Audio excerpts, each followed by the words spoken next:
Welcome to கல்லாப்படி Tamil. இனி நம்ம பார்க்க போற காணொளி, இன்னைக்கு தியேட்டர் ரிலீஸா இருக்கும் திரைப்படம் ஜாக்கி படத்தின் திரைவசனம். இந்த ஜாக்கினா என்ன? கோழி சண்டை பார்த்துருக்கோம், ஜல்லிக்கட்டு சண்டை பார்த்துருக்கோம், எவ்வளோ பார்த்துருக்கோம். இந்த படம் ஜாக்கினா என்ன? இந்த படத்தோட கதை என்னன்னு பார்க்கறதுக்கு முன்னாடி கல்லாப்படி தமிழ் யூடியூப் சேனலை மறக்காம சப்ஸ்கிரைப் பண்ணுறேங்க, லைக் பண்ணுறேங்க, ஷேர் பண்ணுறேங்க. வாங்க பார்ப்போம்.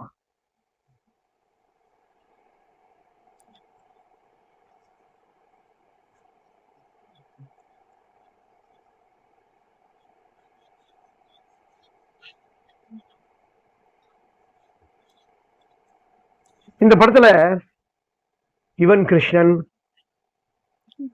ரித்தின் கிருஷ்ணன், அம்மு அபிராமி மற்றும் பலர். இந்த திரைப்படத்தோட இசை சக்தி பாலாஜி. இந்த ரைட்டர் அண்ட் டைரக்டர் பிரகாம் பால் ரொம்ப அழகா பண்ணியிருக்காரு. இந்த படத்தோட கதைன்னு சொன்னா, அதாவது இது வரைக்கும் நம்ம பார்க்காத கதை தான் சொல்ல முடியும். இது வரைக்கும் எந்த திரைப்படமும் வந்தது இல்லை. அந்த காலத்துல நம்ம தேவர் ஃபிலிம்ஸ் ஆகட்டும், அப்புறம் நம்ம ராமநாயண ஆகட்டும், யாராக இருந்தாலும் அப்பப்போ காட்டியிருக்காங்க. ஆடு சண்டை காட்டியிருக்காங்க.